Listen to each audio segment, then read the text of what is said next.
Hello students, chemical kinetic में अपना topic चल रहा था वेग स्थिरांक की इकाई निकालना। ठीक है, यूनिट ऑफ रेट कांस्टेंट निकालना। मैंने आपको यूनिट निकालने का एक फॉर्मूला बताया था और ये कहता है फॉर्मूला याद रखना, आरबीएससी में इसका क्वेश्चन आया हुआ है, कम से कम 5 साल के पेपर में 2 या 3 बार मिलेगा। देखो, यूनिट निकालने का फॉर्मूला होता है मोल लीटर इनवर्स, बड़े ब्रैकेट में बंद करना, 1 - n लिखना और सेकंड इनवर्स लिखना। यहाँ पे n क्या है? अभिक्रिया की कोटि। n क्या है? अभिक्रिया की कोटि, जिसको आप बोलते हो ऑर्डर ऑफ रिएक्शंस, जिसको आप क्या बोलते हो? ऑर्डर ऑफ रिएक्शन बोलते हो। ठीक है, ऑर्डर ऑफ रिएक्शन आप इसको बोलोगे। तो यहाँ पर मान लो मैं n की वैल्यू 0 ले लूँ। 0 का मतलब रिएक्शन है 0th ऑर्डर, मतलब शून्य कोटि की अभिक्रिया। क्या होता है शून्य कोटि, प्रथम कोटि, सब बता दूंगा। कोटि वर्ड का मतलब तुम्हें पता ही है, बाकी चीज़ बतानी है, ये भी आगे हो जाएगी।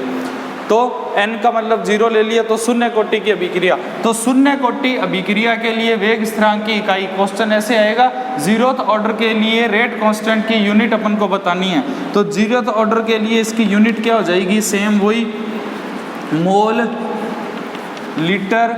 1 - n की जगह 0 लिख दो और सेकंड इनवर्स होगी। ये पूरा ऐसे का ऐसे उतर जाएगा, मोल लीटर इनवर्स। 1 - 0, ये 1 ही रहेगा, कोई चेंज नहीं होगा, और सेकंड इनवर्स। ठीक है, तो इसकी यूनिट क्या हो जाएगी? Mole litre inverse second inverse. देखो भाई, अभिक्रिया की दर, ठीक है, रेट ऑफ रिएक्शन की unit mole litre inverse second inverse थी। 0th ऑर्डर की रेट कांस्टेंट की यूनिट वेग स्थिरांक की इकाई mole litre inverse second inverse थी। तो एक क्वेश्चन इस लैंग्वेज में आया हुआ है कि किस ऑर्डर की रिएक्शंस की यूनिट, ठीक है, किस ऑर्डर की रिएक्शन की यूनिट आपकी रेट क्या बोलते हैं इसको, रेट ऑफ रिएक्शन की यूनिट के बराबर होती है, अभिक्रिया की दर की इकाई के बराबर होती है। तो 0th ऑर्डर के रेट कांस्टेंट की यूनिट और किसी भी रिएक्शंस के रेट ऑफ रिएक्शन की जो यूनिट होती है वो सेम होती है, ये ध्यान रखना, ये क्वेश्चन बहुत इंपॉर्टेंट है। ठीक है, अगर मैं यहाँ पे n की वैल्यू 0 की जगह क्या ले लूँ? 1 ले लूँ। चलो देखो, मैं यहाँ पे n की वैल्यू 0 की जगह क्या ले लूँ? 1 ले लूँ। तो यूनिट क्या होगी? Mole litre inverse 1 - 1 second inverse. अगर मैं n की वैल्यू क्या ले रहा हूँ? यहाँ पे मैंने 1 ली है, मतलब फर्स्ट ऑर्डर की रिएक्शंस। तो क्वेश्चन आएगा फर्स्ट ऑर्डर की रिएक्शंस के लिए रेट कांस्टेंट की यूनिट ज्ञात करो। ठीक है, ऐसे क्वेश्चन आएगा। तो ये हो जाएगा, इसकी यूनिट कैसे निकालेंगे? 1 - 1 गया तो 0, तो ये हो जाएगा mole litre inverse second inverse. 1 - 1 0 हो जाएगा ना, तो सिर्फ यही होगा सेकंड इनवर्स। ठीक है, फर्स्ट ऑर्डर की रिएक्शंस की यूनिट क्या हो जाएगी? Second inverse. ऐसे ही देखो, अगर मैं n की वैल्यू क्या ले लूँ? 2 ले लूँ। n की वैल्यू क्या ले लूँ? 2 ले लूँ। तो यूनिट क्या हो जाएगी मेरी? सेकंड ऑर्डर रिएक्शंस की रेट कांस्टेंट की यूनिट क्या हो जाएगी?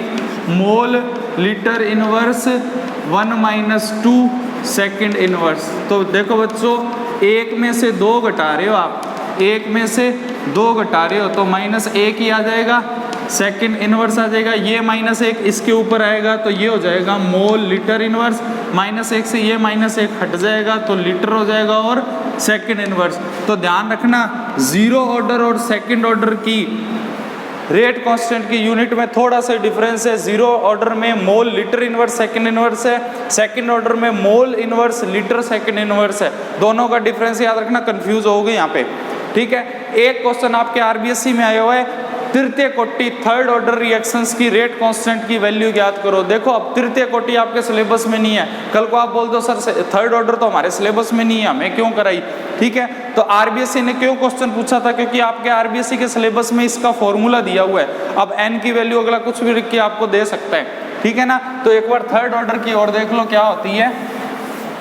तो n की वैल्यू आप क्या लोगे? यहाँ पे 3 ले लो, तो आपकी यूनिट क्या आ जाएगी? यूनिट आ जाएगी आपकी mole litre inverse 1 - 3 second inverse.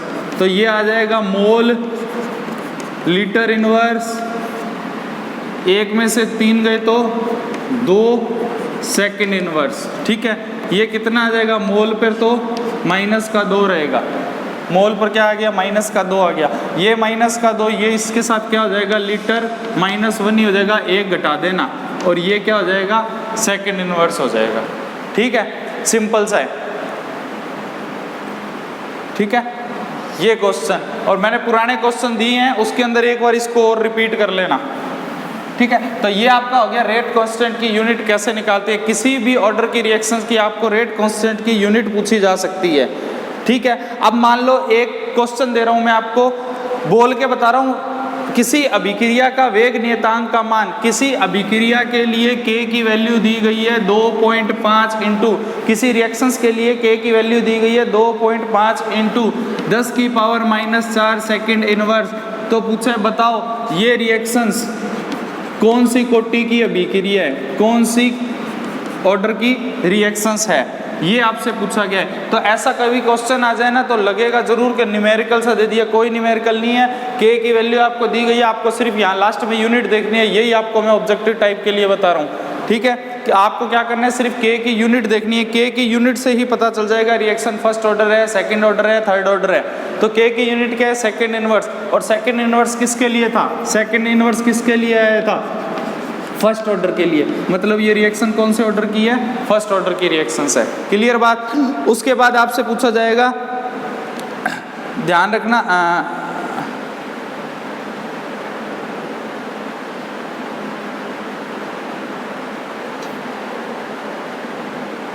ठीक है, हाँ ये चीज क्लियर होगी। ठीक है, उसके बाद करते हैं वेग व्यंजक की उत्पत्ति, फॉर्मेशन ऑफ रेट लॉ। वेग व्यंजक की उत्पत्ति, formation of rate law. First अपन बात करते हैं जीरोथ ऑर्डर रिएक्शन, शून्य कोटि की अभिक्रिया। जीरोथ ऑर्डर रिएक्शन, इसको बोलते हैं शून्य कोटि की अभिक्रिया, शून्य कोटि की अभिक्रिया। ठीक है, अब बात आ रही है कि ये चीजें क्या होती है, ये जो कोटि ऑर्डर नाम आ रहा है, ये देखो शून्य कोटि की अभिक्रिया कौन सी होती है, वह अभिक्रिया जिसकी सांद्रता की पदों की घात का योग 0, वो रिएक्शंस जिसकी कंसंट्रेशन पे आप जो पावर लगा रहे हो उसका जो सम होगा, टोटल जो होगा ना, वो क्या आएगा, 0 आएगा। ठीक है, जो किसी रिएक्शंस की रिएक्टेंट की कंसंट्रेशन जो दी गई है उसकी जो पावर होगी उसका टोटल क्या होगा, 0 आना चाहिए। वो रिएक्शंस क्या होती है, सभी शून्य कोटि की होती है, जीरोथ ऑर्डर की होती है। मान लो एक रिएक्शन दे रहा हूँ, रिएक्शन से आपको, रिएक्टेंट से आपको क्या बनाना है, प्रोडक्ट बनाना है। तो इसके लिए आप इसको कैसे लिखोगे, -dr। सुनो, d किस लिए लगाया गया, जैसे डेल्टा लगाते हैं वैसे d लगा सकते हो, बस डेल्टा लगाते हैं जिस चीज को अपन माप सकते हैं उसके लिए लगाते हैं डेल्टा, और जिस चीज को हम माप नहीं सकते उसके लिए लगाते हैं d। ठीक है, जिसको मेजर नहीं किया जा सकता। तो इसको आप ऐसे लिखोगे -dr/dt, क्योंकि रिएक्टेंट की कंसंट्रेशन टाइम के साथ क्या हो रही है, घट रही है, और वो किसके समानुपाती होती है, किसकी होती है, रिएक्टेंट की कंसंट्रेशन के। कोई भी रिएक्शंस किसके बराबर होती है, रिएक्टेंट की कंसंट्रेशन के लिए। ऊपर मैं 0 इसलिए लगा रहा हूँ क्योंकि मेरा टॉपिक चल रहा है जीरोथ ऑर्डर रिएक्शन, शून्य कोटि की अभिक्रिया। जब मैं इस निशान को हटाऊंगा तो इसको कैसे लिखूंगा, -dr/dt, और जैसे ही मैं इस निशान को हटाऊंगा तो मैं इसकी जगह यहाँ क्या लिख दूंगा, k0 r0। k0 किसके लिए कांस्टेंट आया है, जीरोथ ऑर्डर के लिए रेट कांस्टेंट की वैल्यू आई है k0। ठीक है, ये निशान हटाया तो क्या लगा दिया, k0। माइनस क्यों आता है आपको पता ही है, क्योंकि समय के साथ साथ क्या होता है, रिएक्टेंट घटता है। तो ये तो आपकी होगी डिफरेंशिएशन रेट इक्वेशन, अवकलित वेग समीकरण।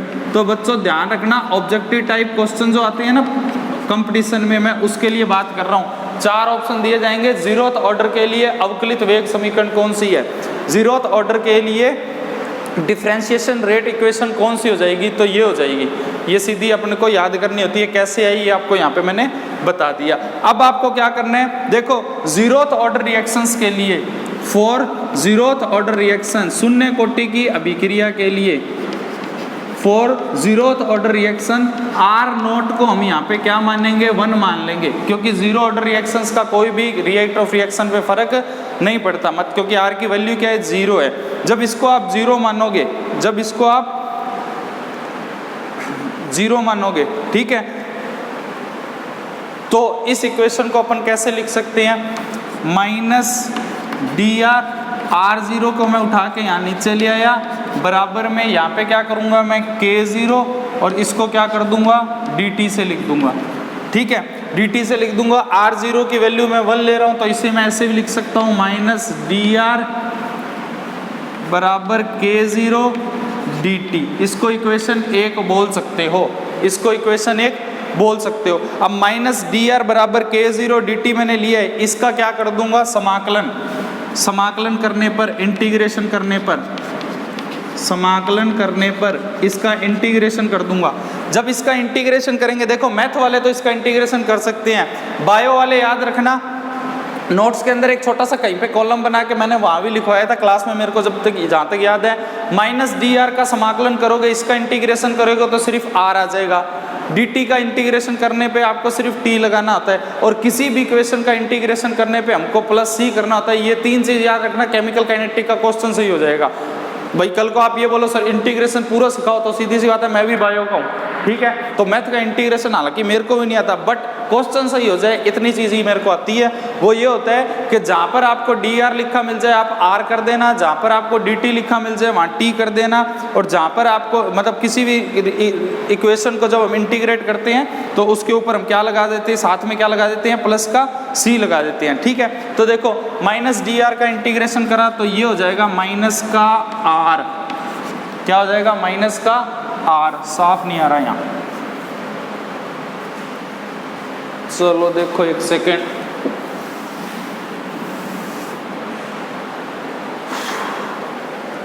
देखो माइनस का क्या आ जाएगा r, dr का इंटीग्रेशन करेंगे k0 ऐसे ही रहेगा, dt का इंटीग्रेशन करेंगे t आ जाएगा, प्लस में क्या आ जाएगा c आ जाएगा, इसको इक्वेशन 2 मान लो।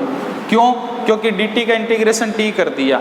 अब देखो होता क्या है कि जब आपका टाइम क्या है 0 है, मतलब रिएक्शन आपकी बिल्कुल भी शुरू नहीं हुई है, तो रिएक्टेंट की जो कंसंट्रेशन होती है वो बराबर किसकी होगी, 0 की होगी, उसको हम R0 बोल सकते हैं, ठीक है, उसको हम R0 बोल सकते हैं। जब रिएक्शन शुरू नहीं हुई है तो हम रिएक्टेंट की कंसंट्रेशन को 0 ही मानेंगे, क्योंकि अभी हमने रिएक्शन शुरू नहीं कराई है, ठीक है। जब रिएक्शन शुरू नहीं कराई है तो इसकी कंसंट्रेशन को हमने क्या मान लिया, 0 मान लिया। तो देखो इसको अपन ऐसे लिख सकते हैं, R की जगह मैं यहाँ क्या लिख दूंगा, R0, तो मेरी इक्वेशन क्या हो जाएगी, ये R0 बराबर में K0, T की जगह मैं क्या लिखूंगा 0, क्योंकि टाइम मैंने क्या ले लिया 0, प्लस में क्या लिख दूंगा C लिख दूंगा, प्लस में क्या लिख दूंगा C लिख दूंगा। तो मेरे को यहाँ पे C की एक वैल्यू मिलेगी माइनस की R0, C की एक वैल्यू मिलेगी, वो क्या मिलेगी माइनस की R0, ठीक है। इस C की वैल्यू को, इस C की वैल्यू को, ठीक है, मैं इस इक्वेशन में रखूंगा, तो लिख देना C की वैल्यू को समीकरण 2 में रखने पर, समीकरण 2 से C की वैल्यू को समीकरण 2 में रखने पर, देखना अभी कह रहा हूं आपने ये पूरा डेरिवेशन पूछा जाता है, डेरिवेशन करने का सबसे अच्छा तरीका है रफ कॉपी में 2 या 3 बार करके देखोगे, ठीक है ना, ये अपने आप आपको समझ आ जाएगा। तो यहाँ पे मैंने क्या लिखा है, C की वैल्यू को इक्वेशन 2 के अंदर आप रखोगे, तो देखो C की वैल्यू को इक्वेशन 2 में जब अपन रखते हैं, ठीक है, तो क्या हो जाएगा माइनस का R सेम रहेगा, बराबर K0 T ऐसे ही रहेगा, वो माइनस का ये प्लस का है, तो ये क्या हो जाएगा माइनस का हो जाएगा, और C की जगह मैं यहाँ क्या लिख दूंगा R0 लिख दूंगा, R0 लिख दूंगा, क्लियर, ठीक है। इस इक्वेशन को मैं ऐसे भी लिख सकता हूँ कि R0 को मैंने क्या करा, बाहर लेके आया, बराबर के दूसरी साइड R0 को लेके आया, और R को लिखूंगा बट्टे में, इस T को मैं क्या करूंगा इसके नीचे ले जाऊंगा, और इसको मैं क्या कर दूंगा K0 कर दूंगा। ये आपकी आ गई समाकलित integrated rate equation 0th order के लिए, ये मोस्ट इंपॉर्टेंट है। कल को आपसे ये इतना सा फॉर्मूला भी पूछा जा सकता है, बट ये कैसे आया यही ज़्यादा पूछा गया, 0 ऑर्डर को पूरा ड्राइव करना है। मैंने आपको पहले बोला है वीडियो को आराम से स्लो करना, एक एक स्टेप को अच्छे से देखना, और सबसे मेन काम है कि इसको रफ कॉपी में करके देखना। यहाँ पर देखो कौन सी चीज़ क्या है, यहाँ पर कौन सी चीज़ क्या है, यहाँ पर R0 क्या है आपकी प्रारंभिक सांद्रता, जिसको इंग्लिश में बोलते हो इनिशियल कंसंट्रेशन, ठीक है। R0, R क्या है आपका अंतिम सांद्रता, रिएक्शन शुरू होने के बाद की सांद्रता, जिसको अपन बोलते हैं final concentration, final concentration, upon में T आपका क्या है टाइम या समय है, और 0th ऑर्डर के लिए आपने क्या लगाया के नॉट लगाया। बच्चों मोस्ट इंपॉर्टेंट है, इसको अच्छे से याद रखना, ठीक है ना। और मैंने आपको पहले ही बोल दिया रफ कॉपी में ये कर करके देखना, तो ही आपको ये अच्छे से समझ में आएगा। आज आपको इतना ही कराता हूँ, नेक्स्ट टॉपिक कराऊंगा नेक्स्ट वीडियो में।